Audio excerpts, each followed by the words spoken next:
कहानी है दिल्ली के चर्चित BMW कार एक्सीडेंट केस की, जिसमें वित्त मंत्रालय के वरिष्ठ अधिकारी नवजोत सिंह की दर्दनाक मौत हो गई थी। इस मामले की आरोपी गगनप्रीत कौर को अदालत से कोई राहत नहीं मिली है। न्यायिक मजिस्ट्रेट अंकित गर्ग ने बुधवार को गगनप्रीत कौर की न्यायिक हिरासत 27 सितंबर तक बढ़ा दी है। अदालत में दोनों पक्षों के वकीलों के बीच तीखी बहस हुई, जिसमें कई नए पहलू सामने आए। गगनप्रीत कौर ने इस मामले में दो अन्य लोगों यानी एक DTC बस के चालक और एक एम्बुलेंस चालक को भी दोषी बताते हुए उन्हें आरोपी बनाने की मांग की है। ये भीषण हादसा रविवार 14 सितंबर को हुआ था। वित्त मंत्रालय के डिप्टी सेक्रेटरी नवजोत सिंह अपनी पत्नी के साथ बाइक से घर जा रहे थे कि तभी एक तेज रफ्तार BMW कार ने उनकी बाइक को टक्कर मार दी। आरोप है कि इसी टक्कर से नवजोत सिंह की जान चली गई। गगनप्रीत कौर पर यह भी आरोप है कि हादसे के बाद उन्होंने घायलों को घटनास्थल से करीब 19 किलोमीटर दूर GTB रोड के एक अस्पताल में ले जाया, जो उनके बुआ के बेटे का है। पीड़ित परिवार का आरोप है कि अगर नवजोत को पास के किसी अस्पताल में ले जाया जाता तो शायद उसकी जान बच सकती थी। गगनप्रीत कौर के वकील रमेश गुप्ता ने कोर्ट में दलील दी है कि जांच अधिकारी का मानना था कि आरोपी कार गलत और लापरवाही से चला रही थी। उन्होंने ये भी बताया कि हादसे के वक्त गगनप्रीत के बच्चे भी कार में मौजूद थे। गगनप्रीत के वकील ने कोर्ट में कुछ और महत्वपूर्ण दावे भी किए हैं। उन्होंने कहा है कि नवजोत सिंह के 2 पहिया वाहन को DTC की एक बस ने भी टक्कर मारी थी और सवाल उठाया था कि उस बस को क्यों जब्त नहीं किया गया। वकील ने यह भी बताया कि हादसे के बाद एक एम्बुलेंस मौके पर रुकी थी, लेकिन उसने घायलों को अस्पताल ले जाने से इनकार कर दिया। उन्होंने कहा कि क्या ये DCP की ड्यूटी नहीं है कि वो पुष्टि करें कि मेडिकल वैन रोकी थी या नहीं। इन्हीं दलीलों के आधार पर गगनप्रीत ने DTC बस और एम्बुलेंस के चालक को भी आरोपी बनाने की मांग की है। गगनप्रीत के वकील ने दुर्घटना के CCTV फुटेज को सुरक्षित रखने के लिए एक याचिका भी दाखिल की है, जिस पर अदालत ने नोटिस जारी कर गुरुवार को सुनवाई निर्धारित की है। वहीं शिकायतकर्ता यानी पीड़ित पक्ष के वकील ने गगनप्रीत के वकीलों की दलीलों को पुरजोर विरोध किया है। उन्होंने कहा कि गगनप्रीत कौर गंभीर रूप से घायल नहीं थी और ये जानते हुए कि वो जब कोई गंभीर रूप से घायल होता है तो हर मिनट कीमती होता है, फिर भी वो घायल नवजोत सिंह को 20 किलोमीटर दूर स्थित अस्पताल ले गई। वकील ने दावा किया कि गगनप्रीत का इरादा गलत था। आज they have given the reply to us. We've got 2 days time to press the plea. Okay. So what is the next date of hearing, sir, for this application? Saturday. Okay. So you are going to press the bail application on Saturday. 12:30. So today, no, the hearing happened not on bail. No hearing. What were the contents of the hearing today? As to what happened today?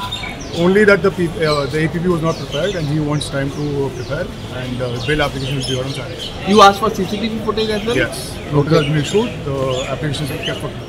Sir, is there? Sir, there is a strong case made by the police against Gagganpreet. Sir, what are your argument in his defense? That we will not discuss that.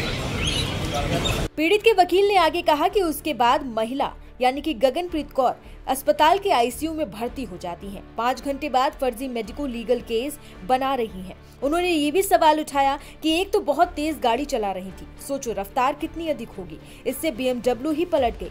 Crore रुपए की गाड़ी चलाओगे तो खुद सुरक्षित रहोगे ही, लेकिन जिसको लगी है उनको सहायता प्रदान कराओगे ना। तो वो उस एप्लीकेशन पे IO को नोटिस हुआ है और IO को कल उसका जवाब देना है कि CCTV फुटेज के बारे क्या है।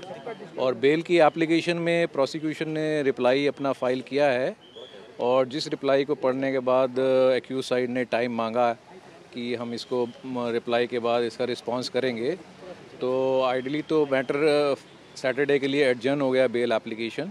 और अब जब शाम में रहनुमाई में एक्यूज आएंगी तो उनकी JC has to be extended, तो JC उनकी ऑटोमेटिकली एक्सटेंड हो जानी चाहिए। अब कितनी एक्सटेंड होती है कोर्ट की डिस्क्रिप्शन पे जब वो पेश होंगी कोर्ट में। देखिए, उन्होंने पहले तो टाइम मांगा था और फिर उन्होंने अपना जिस हिसाब से इंसिडेंट था उसका उन्होंने ब्यौरा कोर्ट को दिया एक्यूज साइड ने, and they just tried to say that कि accident is one part and taking away to the sport is other part.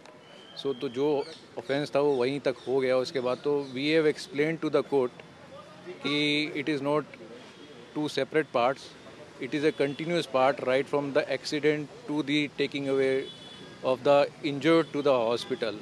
Sir, you raised a point before, in fact the court that जो अब जब इनको hospital लेके जाया गया तो इनको तो स्ट्रेचर पे छोड़ दिया गया और वो खुद आईसीयू में एडमिट हो गई, इस पे इलैबोरेट कर दीजिए। और यू आल्सो सेड, देखिए ऐसा है कि आप ये देखिए कि BMW गाड़ी है, X5 गाड़ी है और वो टॉपल कर गई, फ्लिप कर गई, ये कहते हैं, तो ऑटोमेटिकली आप खुद सोच सकते हैं कि कितनी स्पीड पे होगी, कितनी रैश होगी उस स्ट्रेच पे कि गाड़ी टॉपल कर गई। That is one part. Second part is the nature of accident इस तरह से था कि every second of the life of the injured was important. जहाँ पे एक्सीडेंट हुआ वहीं आर्मी हॉस्पिटल, बेस हॉस्पिटल वगैरह ईजी है, वेरी इजी टू से कि अपने नॉन हॉस्पिटल पे ले गए, अब नॉन हॉस्पिटल पे इलाज के लिए ले गए या अपने आप को बचाने के लिए ले गए, वो इन्वेस्टिगेशन का इशू है। Being from the aggrieved side we will always see कि अगर टाइमली इलाज उनको मिल जाता तो बच सकते थे, और that too I am coming to that point. Secondly जो वहाँ पे ले गए तो जो इंजर्ड थी, सीरियसली इंजर्ड थी, उनको तो स्ट्रेचर पे ला के आपने लॉबी में रख दिया और एक्यूज़ वहीं थी। 5 घंटे तक आप यही नहीं बताते कि एक्यूज़ वहीं हैं हॉस्पिटल वाले, और जब वहाँ पे लोगों ने उनको फर्जी MLC काटते हुए देखा उसकी without her being present, and when they were confronted with that doctor, उसका वीडियोस भी आप लोगों के पास अवेलेबल है शायद, कि भैया ये कहाँ है, तो 5 घंटे के बाद एक्यूज़ का पता लगता है कि वो ICU में है। तो जो लेडी भाग के अपने बच्चों को गाड़ी से निकाल रही है, फिट एंड फाइन है, and she is managing everything, वो तो ICU में चली गई, और जिसको इलाज की ज़रूरत है वो स्ट्रेचर पे लॉबी में। तो what can be more inhuman and an attempt to erase the evidence then this. But ये सारी मैटर्स एविडेंस की है, और मैं इस पे ज़्यादा बोलूँगा तो वो ठीक भी नहीं लगता। मैटर अंडर इन्वेस्टिगेशन है और सब जुडिस है, और कोई भी स्टेटमेंट खिलाफ में भी यूज़ हो सकती है कि ये यहाँ बोल रहे थे, वहाँ वो बोल रहे थे। तो मीडिया से भी रिक्वेस्ट है कि फैक्ट्स पे जो जितना अनडिस्प्यूटेड है वो हो जाए तो ज़्यादा बढ़िया है। बाकी जो वेरिफिकेशन ऑफ फैक्ट्स रिक्वायर्ड हैं, let those facts be verified so that एक फेयर इन्वेस्टिगेशन इसमें रिक्वायर्ड है, and everybody knows how influential the people are. Sir one question before anything ends, ये बार-बार अक्यूज की तरफ से बोला गया कि the investigation is faulty, the case diary was not there. Do you also fear any kind of investigation labs as far as the Delhi police? देखो, हमारी तरफ से तो पहली डेट पे ये बोल दिया गया था कि पुलिस कस्टडी क्यों नहीं मांगी। पुलिस कस्टडी मांगनी चाहिए थी। ऑल्दो आज की रिप्लाई में जो बात हम कह रहे थे कि वो स्ट्रेचर पे और एक्यूज़ वही है, वो इनके रिप्लाई में आज आया है कि हॉस्पिटल के तरफ से इनका कोई कनेक्ट है। That today the prosecution has stated in the reply. So देखते हैं आगे। बाकी पुलिस कस्टडी लेनी चाहिए थी। बहुत सारे इसमें फैक्टर्स हैं जिसके लिए पुलिस कस्टडी ज़रूरी थी in our opinion.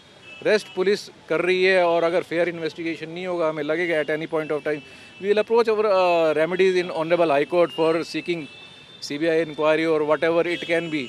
Whatever remedies available to us, we will explore that. Let us see how the things grow. At this stage, we can only say this. Delhi के बहुचर्चित BMW कार एक्सीडेंट मामले में आज Patiala house court में सुनवाई हुई। सुनवाई आज गगनप्रीत जो आरोपी हैं उनके जमानत को लेकर सुनवाई होनी थी, जिसमें कोर्ट ने इस पूरे मामले में दोनों पक्षों को सुना और इसके बाद मामले को शनिवार तक के लिए टाल दिया है। कोर्ट शनिवार को तय करेगा कि जो आरोपी गगनप्रीत है उन्हें बेल मिलेगी कि नहीं मिलेगी। हालांकि 2 दिन की जो जुडिशियल कस्टडी में भेजा गया था, उसके बाद आज फिर से गगनप्रीत को कोर्ट में पेश किया गया था, लेकिन अब शनिवार को फिर से एक बार उनको पेश किया जाएगा। तब जो कोर्ट है वो बेल पर सुनवाई करेगा। आज जब कोर्ट में सुनवाई चल रही थी, इस दौरान जो पिटिशनर्स हैं, जो कहा जाए कि सरकारी वकील हैं, उन्होंने ये कहा कि जो आरोपी है गगनप्रीत, वो वीडियो में दिख रहा है कि वो अपने कार से बच्चों को निकाल रही है, लेकिन उसके 5 घंटे बाद वो ICU में भर्ती हो जाती हैं। तो ये समझ में नहीं आता कि जब वो चोटें इतनी नहीं थी तो कैसे वो ICU में भर्ती हो जाती हैं। इसके साथ ये भी सवाल किया गया कि जब पूरे मामले में जो जहाँ एक्सीडेंट हुआ उससे लेकर जो हॉस्पिटल जहाँ पे भर्ती कराया गया वो करीब 19 किलोमीटर का रास्ता है, तो क्यों नहीं कोई आसपास के मामले में कोई आसपास हॉस्पिटल में भर्ती कराया गया। ये एक बड़ा सवाल है जिसको लेकर आज जो वकील है उन्होंने कोर्ट में पेश किया, इस मुद्दे को उठाया। उन्होंने कहा है कि इस मामले में ज़रूर कुछ ना कुछ है जिसको छुपाने की कोशिश की गई, इसलिए वजह से पूरे 19 किलोमीटर दूर जाकर गगनप्रीत ने जो नवजोत हैं उनको हॉस्पिटल में भर्ती कराया। इस दौरान जो गगनप्रीत के वकील है उन्होंने भी मामले में अपना पक्ष रखा। उन्होंने कहा कि एक तरीके के सिंपल एक्सीडेंट का मामला था, लेकिन पुलिस ने दबाव में आकर 304 यानी गैर इरादतन का हत्या का मामला भी दर्ज कर लिया, जबकि इस मामले में कोई ज़रूरत नहीं थी। उन्होंने डीसीपी पुलिस का भी उस बयान का भी जिक्र किया और उन्होंने ये भी मांग की कि डीसीपी को इस मामले में गवाह बनाया जाए, क्योंकि डीसीपी ने एक बयान दिया है कि इस घटना का जो सीसीटीवी फुटेज था उसमें जो BMW कार है वो डिवाइडर से पहले टकराती है, टकराने के बाद गाड़ी से टक्कर लगते हुए जो नवजोत है उनकी बाइक टकरा जाती है और उनकी बाइक जो है BMW से टकराने के बाद एक बगल में चल रही DTC की बस से भी टकरा जाती है, उस वजह से उनकी मौत होती है। तो जो गगनप्रीत के वकील का ये कहना था कि इस पूरे मामले में जो DTC है, जो बस थी जिसे टकराई थी, पुलिस को उसको भी सीज करना चाहिए और DCP का जो बयान था, DCP को इस पूरे मामले में गवाह बनाना चाहिए।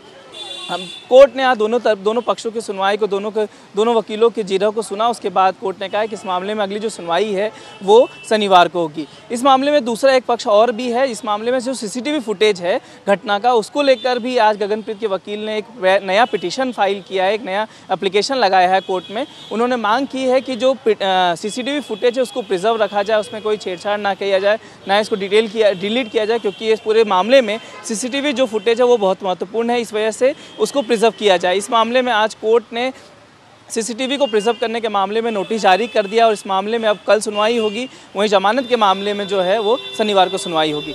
इस मामले में अब कई नए मोड़ आ गए हैं और अगली सुनवाई 27 सितंबर को होगी। देखना होगा कि कौन कितना सही है।